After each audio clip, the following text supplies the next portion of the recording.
عورت مرد سے کہا کما کے لاؤ، عورت سے کہا گھر میں بیٹھو، تو گھر میں فارغ بیٹھو، کیا کرو گھر میں؟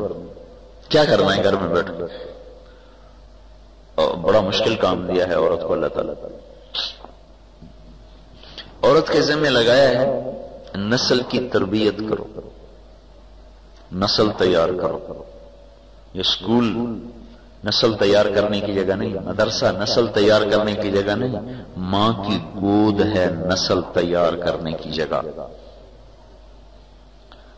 لیکن اب کیا ہوتا ہے، چاہے تلمبا ہو چاہے لاہور ہو، بچے اسکول گئے، ماؤں کی چھٹی 8 گھنٹے کے لیے ماؤں کی نظروں سے اوجھل ہو گئے، پھر اسکول سے واپس آئے تو جو مالدار لوگ ہیں ان کے بچوں کو ٹیوشن والوں نے پکڑ لیا، غریب کے بچے کے پاس پیسہ نہیں کہ وہ ٹیوشن پڑھ سکے، وہ اپنے طور پر اپنی کتابوں میں سر مارنے لگا، مالدار کے بچے کو ٹیوٹر نے پکڑ لیا، اتنے میں شام ہو گئی۔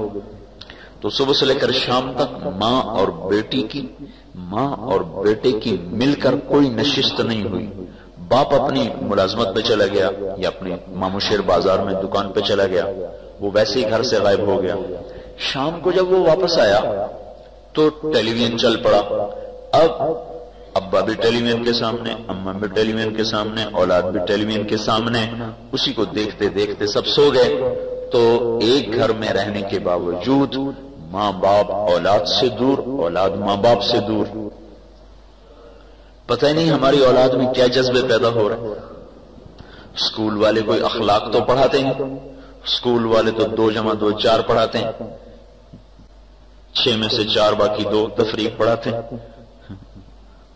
3 دونی 6 ضرب پڑھاتے ہیں، الجبرا پڑھاتے ہیں، جیومیٹری پڑھاتے ہیں۔ اس میں کہاں لکھا ہے کہ ماں کیا چیز ہے، باپ کیا چیز ہے، دین کیا ہے، جنت کیا ہے، جہنم کیا ہے، آخرت کیا ہے، کہاں بتاتا ہے ہی نہیں۔ پھر یہ جو او لیول اے لیول کا ایک گمراہی کا آیا ہے اور ایک بت بن کے سامنے آیا ہے، اس نے بالکل ہی پیدل کر دیا۔ ہر قوم کی صفات اس کی زبان میں ہوتی ہے۔ جو انگریزی بولنے والے ہیں ان میں تکبر آ جاتا ہے، تکبر آئے، ان کے منہ کا بناوٹ ہی متکبرانہ ہو جاتی ہے۔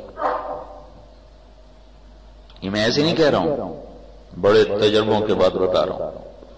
ہر قوم کے اخلاق اس کی زبان میں چھپے ہوتے۔ تو ہماری بدقسمتی کہ قرآن عربی میں تھا، وہ ہم نے پڑھا ہی کوئی نہیں، جس میں ہمارے نبی کے اخلاق چھپے ہوئے، جس میں ہمارے نبی کی مبارک خوشبو مہک رہی ہے عربی زبان میں، وہ خوشبو مہک رہی۔ ادھر او لیول چل رہا، اے لیول چل رہا، انگلش میڈیم چل رہا۔ تو جو تربیت ماں نے کرنی تھی، ہمارا نظام زندگی ایسا ہو گیا ہے کہ اس کے پاس موقع ہی نہیں تربیت کرنے کا۔ تو میرے بھائیوں، اولاد کی تربیت ہے عورت کے ذمہ اصل کرنے کا جو کام ہے۔ اگر ہماری عورتوں کو یہ پتا ہوتا کہ ہم نے ایک نسل تیار کرنی ہے تو ان کو تو سر کھجانے کی بھی فرصت نہیں، چلے جائے کہ ان کو کپڑوں کی سوجھے، زیور کی سوجھے، چیزوں کی سوجھے۔ اگر ان کو اپنی ذمہ داری کا احساس ہو جائے تو ان کو تو بھول جائے ہر چیز۔ تربیت کیا کرنی ہے؟ ان کو مسلمان بنانا ہے، ان کو اللہ اور اس کے رسول کی غلامی سکھانی ہے، کہ ان کے دلوں میں اللہ اس کے رسول کی عظمت بیٹھے۔ ان کو رشتوں کا تقدس سکھانا ہے، رشتوں کی عظمت سکھانی ہے، ان کو عبادات پہ لانا ہے۔ بچیوں کو شروع سے ایسا عادی بنانا ہے کہ ان کے اندر پردہ کا شوق پیدا ہو اور ان کے اندر تواضع عاجزی پیدا ہو، چونکہ بیٹی پرایا سودا ہوتا ہے، پرایا مال ہے۔ ماں باپ کے گھر میں وہ رشتے کی محبت کی وجہ سے اس کو مقام ملتا ہے، سسرال میں جا کر اس کو اخلاق کی وجہ سے مقام ملتا ہے، پیسے کی بنیاد پر نہیں، چیزوں کی بنیاد پر نہیں۔ اس کو جو پرائے گھر میں جا کے مقام ملتا ہے وہ اخلاق کی بنیاد پر ملتا ہے۔ تو ہمارے ماں باپ اپنی بچیوں کو اس طرح تیار نہیں کرتے کہ ان کو پرائے گھر میں ہم نے بھیجنا ہے، وہاں یہ باعزت رہ سکیں، اس طرح ان کی تربیت نہیں ہوتی۔ اس لیے ادھر شادی کرتے ہیں ادھر ساتھ مصیبتیں شروع ہو جاتی، دونوں طرف لڑائیاں شروع ہو رہی، شکایتیں آ رہی ہیں، ادھر بھی ادھر بھی ادھر بھی ادھر بھی۔ ایک بڑا تاجر مجھ سے کہنے لگا بچیاں زیادہ تھیں، میں نے کہا یا اللہ جلدی جلدی ان کے فرض ادا ہو جائیں تاکہ ہم مطمئن ہو کے فارغ ہو جائیں، لیکن شادیاں کرنے کے بعد پتہ چلا کہ مسائل تو اب کھڑے ہوئے، پہلے تو مسائل ہی کوئی نہیں تھے، مسئلے تو شادی کے بعد شروع ہوئے۔ کس لیے شروع ہوئے؟ کہ بچی کو دوسرے گھر میں رہنے کے مطابق تیار نہیں کیا۔ کسی بھی بیٹی کا سب سے بڑا زیور چپ کر جانا اور ہر دکھ کو سہ جانا ہوتا ہے، گھٹ گھٹ کے جینا۔ یہ ماں باپ کے ذمے ہے بیٹیوں کو روانہ کرنے سے پہلے ان کو یہ اخلاق سکھا دیں تاکہ ان کی پرائے گھر میں زندگی اچھی گزرے، کیونکہ ماں کی نظر اور ساس کی نظر ایک نہیں ہو سکتی، جیسے مشرق اور مغرب آپس میں نہیں مل سکتے، ساس اور ماں کی نظر ایک نہیں ہو سکتی، کتنا ہی کوئی دعویٰ کرے نہیں ہو سکتا، یہ ناممکن ہے۔ ہاں ایک محنت ہوتی، ماحول ہوتا تو پھر یہ بھی ہوتا، لیکن جو کہ محنت نہیں، ماحول نہیں، تو لہذا ساس ساس ہے، ماں نہیں بن سکتی۔ پھر اس بچی کو روانہ کرنے سے پہلے اسے چھوٹا بننا سکھایا جاتا، اسے جھکنا سکھایا جاتا، اسے پسنا سکھایا جاتا، اسے مٹنا سکھایا جاتا، اللہ کی رضا کے لیے، وہ اپنا مقام پیدا کرنے کے اللہ کی رضا کے لیے۔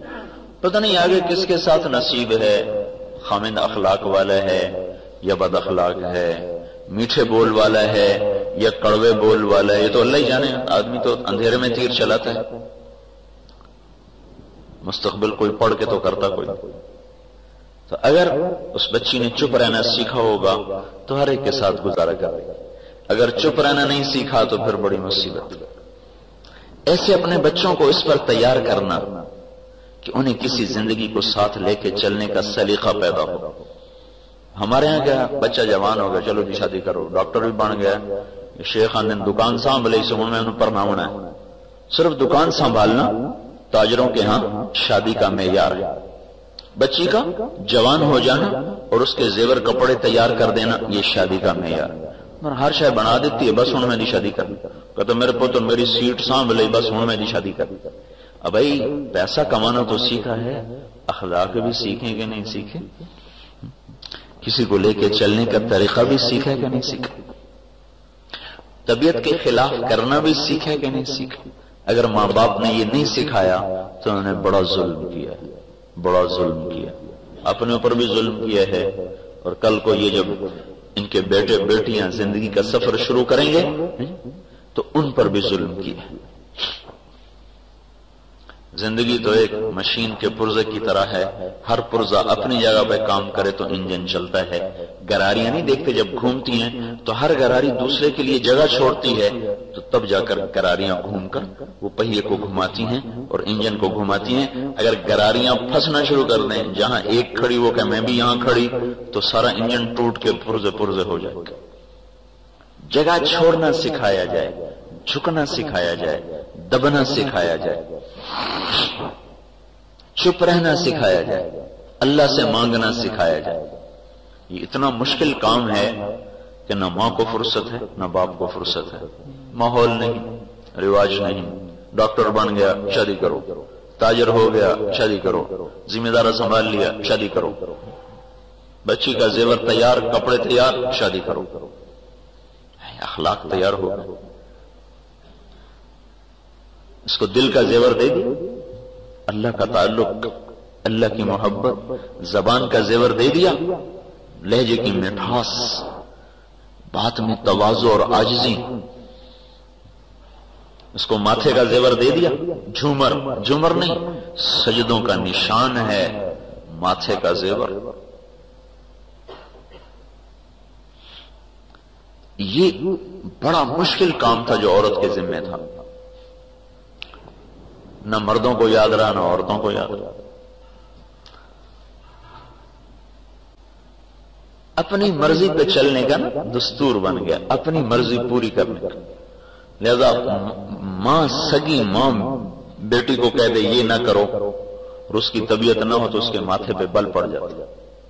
جن ماؤں نے جنا انہی ماؤں سے سینگ پھنسا کے کھڑی ہو جاتی ہیں بیٹیاں کہ میری مرضی کیوں نہیں پوری ہو رہی. حالانکہ ایک شخص نے آ کر کہا جی میں نے اپنی ماں کو سر پہ کندھے پہ بٹھا کے حج کرایا تو میری ماں کا حق ادا ہو گیا. تو آپ نے کہا ایک رات اس نے جو تیرا پیشاب صاف کیا تھا اس ایک رات کا بھی حق ادا نہیں, اس ایک رات کا بھی حق ادا نہیں. تو چونکہ ہم اپنی اولاد کو اس طرح اٹھاتے نہیں ہیں کہ اپنے ماں باپ کے سامنے وہ جھکنا سیکھیں, ان کی ہر جائز ناجائز پوری کر رہے کہ ہم اپنے بچوں کو خوش دیکھنا چاہتے ہیں. آپ اپنے بچوں کے لیے کانٹے بکھیرے ہیں, کانٹے, انہیں اپنی طبیعت کو دبانا سکھائیں, انہیں اپنے مزاج کے خلاف چلنا سکھائیں.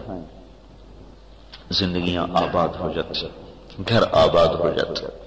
گھروں کی آبادی کا تعلق پیسے سے نہیں ہے, شکل و صورت سے نہیں ہے, گھروں کی آبادی کا تعلق اچھے اخلاق سے. کہ ایک نوجوان کتنی طاقت رکھتا ہے اپنی زبان کو روکنے کی, ایک لڑکی کتنی طاقت رکھتے ہے اپنی زبان کو روکنے کی. جو اپنی زبان کو روک لیں گے ان کی زندگی خوشگوار ہو جائے. لیکن یہ ماں باپ نے سکھانا تھا, وہ سکھایا نہیں.